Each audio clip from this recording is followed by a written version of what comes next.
Selamat datang di saluran di mana kita tidak hanya berbicara tentang potensi, tetapi juga membongkar sistem kegagalan yang tidak disadari. Saya akan memulai dengan sebuah pertanyaan yang mengganggu. Tahukah kamu secara statistik hanya ada sekitar 1% populasi dunia yang benar-benar hidup dalam kondisi kebahagiaan finansial yang signifikan, kepuasan emosional yang mendalam, dan penguasaan keterampilan yang membuat mereka unggul di bidangnya. Angka 1% itu bukan hanya sekadar metafora. Ia mewakili eselon teratas dalam hal kinerja, kekayaan, kesehatan, dan yang paling penting, disiplin diri. Pertanyaannya bukanlah apakah kamu menginginkan kehidupan 1% itu, melainkan mengapa sejauh ini sebagian besar dari kita, 99% orang, secara konsisten gagal mencapainya, meskipun sudah mencoba berbagai tips dan trik yang tersebar di internet. Ini adalah paradoks modern. Kita punya lebih banyak informasi tentang pengembangan diri daripada sebelumnya. Namun, mayoritas orang masih terjebak dalam lingkaran kemalasan, penundaan, dan perasaan tertinggal. Jika kamu sudah mencoba rutin pagi yang baru, teknik manajemen waktu yang canggih, atau bahkan diet ekstrem, tetapi selalu kembali ke titik awal, ini bukan salahmu. Kamu hanya terjebak dalam jebakan sistemik yang sama yang menahan 99% orang di bawah. Hari ini, kita akan melakukan sesuatu yang berbeda, sesuatu yang lebih mendasar dan jauh lebih kuat daripada sekadar menambah kebiasaan baru. Kita akan membongkar bukan apa yang dilakukan oleh 1% orang teratas itu, melainkan apa yang secara konsisten tidak mereka lakukan. Ada 3 kebiasaan atau lebih tepatnya, 3 perangkap psikologis yang secara halus namun pasti membunuh potensi dan prospek kesuksesan 99% orang setiap hari. 3 perangkap ini adalah mata rantai yang menjerat mayoritas orang dalam kondisi biasa-biasa saja. Perangkap yang menjebak mereka dalam kondisi hidup reaktif, ilusi belajar tanpa menciptakan, dan pencarian tanpa akhir akan solusi instan. Setelah kamu memahami 3 jebakan ini, kamu tidak hanya akan tahu apa yang harus dilakukan, tetapi yang lebih penting, kamu akan tahu apa yang harus dihentikan. Tetaplah bersama saya sampai akhir karena poin ketiga, yaitu tentang efek compound dari keputusan kecil, adalah game changer yang paling jarang dibahas dalam komunitas pengembangan diri. Bersiaplah karena setelah video ini, kamu tidak akan melihat kebiasaan harianmu dengan cara yang sama lagi. Kita mulai. Kebiasaan destruktif pertama yang memisahkan 99% orang dari keunggulan 1% adalah hidup dalam mode reaktif alih-alih mode aksi. Pikirkan tentang ini, bagaimana kamu memulai hari. Bagi 99% populasi, ritual bangun tidur mereka adalah meraih ponsel, mematikan alarm, dan dalam waktu kurang dari 5 menit, mereka sudah tenggelam dalam lautan notifikasi, feed media sosial, dan email. Mereka tidak hanya sekadar memeriksa, mereka membiarkan perangkat digital itu secara efektif mendikte agenda dan suasana hati mereka untuk hari itu. Otak mereka yang seharusnya memimpin hari dengan tujuan yang telah ditetapkan, langsung beralih ke mode bertahan hidup, merespons setiap ping dan buzz eksternal. Ini adalah kehidupan yang didorong oleh prioritas orang lain, sebuah kondisi di mana kita menghabiskan waktu berharga yang telah kita alokasikan untuk tugas-tugas penting, justru untuk memuaskan tuntutan eksternal yang mendesak namun tidak penting. Kita menjadi budak bagi urgensi palsu yang diciptakan oleh platform digital,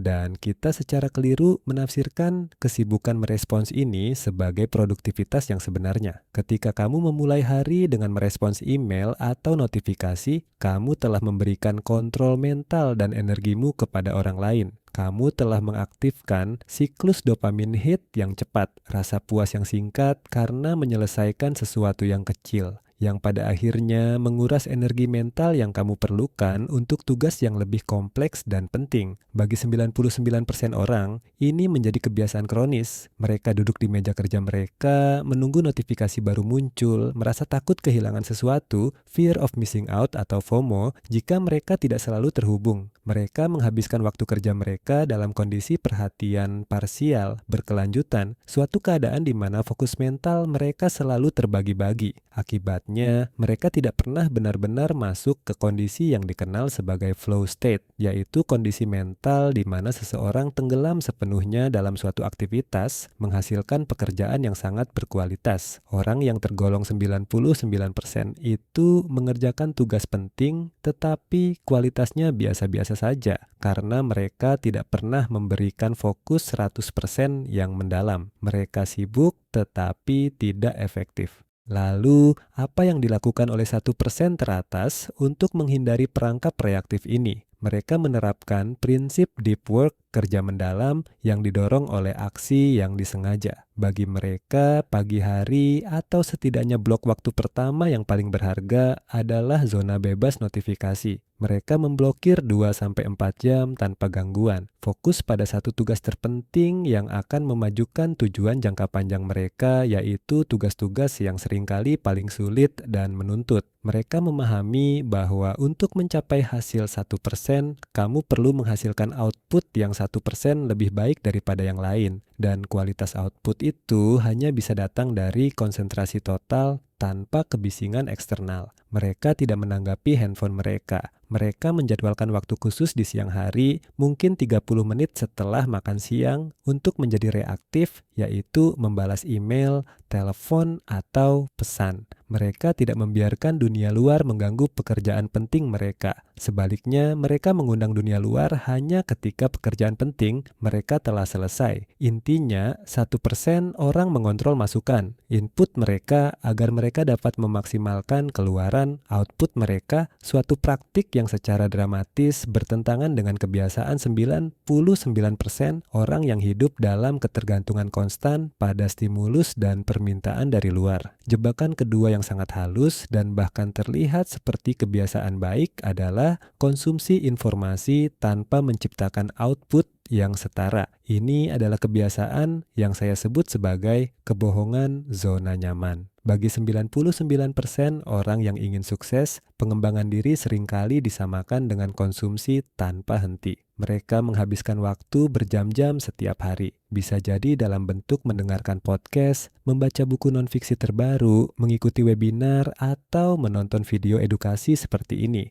Mereka mengisi kepala mereka dengan pengetahuan baru, dan proses ini memberikan mereka rasa puas, rasa bahwa mereka sedang produktif dan berkembang. Mereka merasa pintar karena mengetahui banyak konsep, tetapi ironisnya, pengetahuan ini jarang sekali diterjemahkan ke dalam tindakan nyata, keterampilan yang teruji, atau hasil yang terukur. Mereka menjadi kolektor resep tanpa pernah berani memasak hidangan sesungguhnya. Ini adalah zona nyaman intelektual yang mematikan. Mengonsumsi informasi adalah hal yang mudah. Otak kita menyukai hal baru tanpa risiko. Kamu bisa menikmati rasa menjadi seorang ahli tanpa harus menghadapi kesulitan atau kemungkinan kegagalan yang datang dari menciptakan sesuatu. Perlu diingat, kamu dibayar, dihargai, dan dikenal bukan berdasarkan seberapa banyak yang kamu tahu, melainkan berdasarkan nilai yang kamu ciptakan melalui apa yang kamu lakukan dengan pengetahuannya. 99%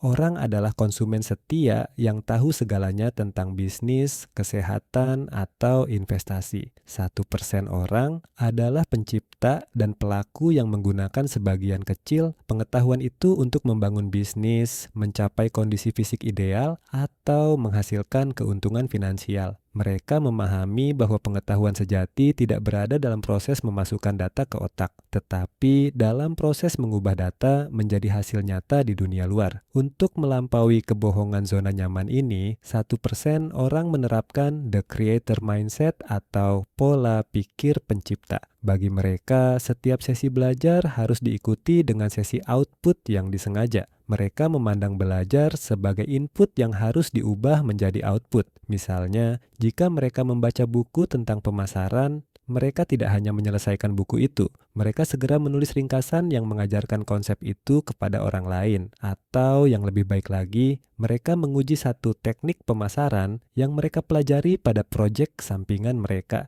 Jika mereka menonton video tutorial tentang coding, mereka akan menutup video itu dan langsung mencoba membangun proyek kecil mereka sendiri yang menerapkan keterampilan yang baru dipelajari. Ini adalah konsep pembelajaran aktif di mana tindakan menjadi pelengkap wajib bagi pemahaman. Mereka tidak takut membuat karya yang buruk di awal, tulisan yang canggung, produk yang gagal, atau kode yang tidak efisien. Karena mereka tahu bahwa menciptakan adalah satu-satunya cara untuk mengubah pengetahuan pasif menjadi kompetensi aktif. Ingat, kamu bisa menghabiskan 10.000 jam untuk membaca buku tentang berenang, tetapi kamu tidak akan pernah tahu cara berenang sampai kamu melompat ke air. 99% orang tetap di tepi kolam, membaca buku, 1% melompat dan mulai berjuang untuk tetap bertahan.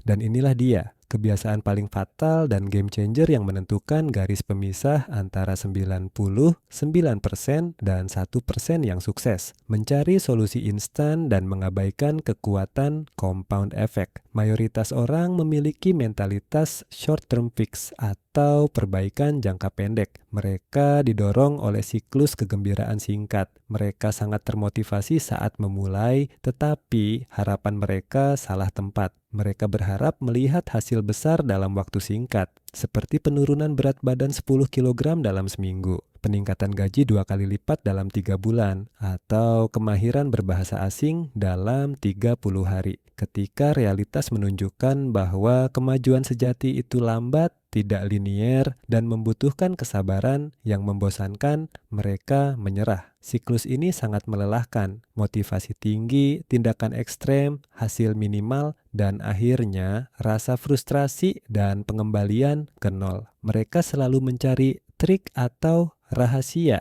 yang akan memotong jalan dan memberikan hasil instan. Jebakan terbesar dalam mentalitas perbaikan jangka pendek ini adalah pengabaian terhadap compound effect atau efek berlipat ganda. Ini adalah hukum alam semesta yang paling kuat dalam hal pertumbuhan. 99% orang gagal karena mereka tidak menghargai perbedaan kecil antara kebiasaan yang 1% lebih baik dan kebiasaan yang 1% lebih buruk, terutama dalam jangka pendek. Mari kita hitung secara matematis, dan ini harus kamu ingat baik-baik. Jika kamu menjadi 1% lebih baik setiap hari selama setahun penuh, yaitu 365 hari, kamu akan berakhir 37,78 kali lebih baik dari dirimu yang sekarang. Karena 1,01 pangkat 365 adalah 37,78. Sekarang, mari kita lihat sebaliknya. Jika kamu menjadi 1% lebih buruk setiap hari, yaitu sedikit lebih malas, sedikit lebih reaktif, sedikit lebih banyak menunda, kamu akan terdegradasi menjadi hanya 0,03 dari dirimu yang sekarang. Karena 0,99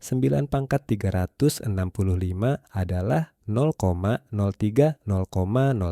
Perbedaan antara 1,01 dan 0,99 hanya 0,02. Tetapi setelah setahun, perbedaannya menjadi jurang menganga lebih dari 37 kali lipat. Perbedaan ini tidak terlihat pada hari pertama, minggu pertama, atau bahkan bulan pertama. Inilah mengapa 99% orang menyerah. Mereka tidak melihat hasil signifikan dalam 90 hari. Jadi mereka berasumsi bahwa usaha mereka sia-sia. Namun, 1% orang teratas memahami bahwa kekuatan compound bekerja secara diam-diam. Mereka tidak termotivasi oleh hasil instan, tetapi oleh keyakinan pada proses. Mereka tahu bahwa hari ini, kebiasaan kecil untuk membaca 10 halaman atau berolahraga selama 15 menit tidak akan mengubah hidup mereka. Tetapi akumulasi dari keputusan 1% yang lebih baik itu diulang 365 kali akan melontarkan mereka keluar dari Liga 99%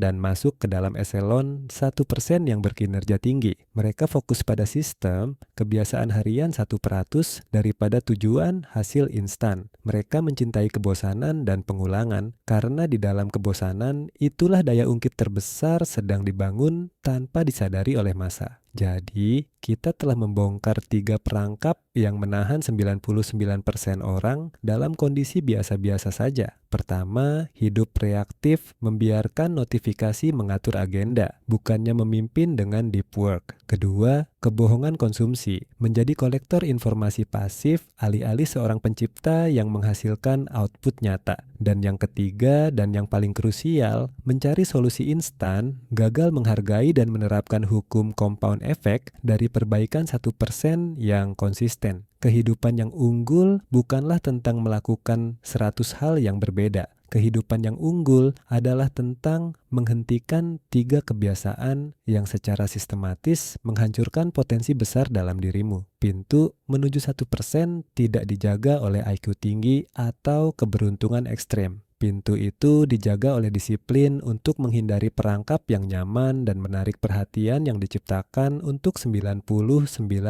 orang. Tingkat sukses dan kepuasan hidup kamu saat ini adalah hasil langsung dari kebiasaan yang kamu izinkan untuk beroperasi. Jika kamu ingin hasil 1%, kamu harus menghilangkan kebiasaan 99%. Inilah tantangan saya untukmu hari ini. Lihat kembali 3 jebakan ini. Perhatikan, dari 3 poin ini, reaktivitas, konsumsi pasif, atau pencarian instan, mana yang paling kuat mencengkeram hidupmu sekarang? Mana satu kebiasaan buruk yang harus kamu buang hari ini untuk memulai efek berlipat ganda positif? Saya ingin kamu berbagi komitmen itu di kolom komentar di bawah. Jujur pada diri sendiri adalah langkah pertama untuk melampaui 99%. Jika kamu siap keluar dari rat race 99% dan ingin mendalami strategi praktis dan sistem yang digunakan oleh 1% orang teratas untuk membangun kebebasan finansial dan penguasaan keterampilan, pastikan kamu sudah subscribe channel ini. Karena di video berikutnya, kita akan membahas secara mendalam bagaimana merancang sistem deep work yang kebal terhadap gangguan dan notifikasi. Terima kasih sudah menonton. Ambil kembali kendalimu, jadilah pencipta, dan mulailah proses compoundmu hari ini. Sampai jumpa di video berikutnya.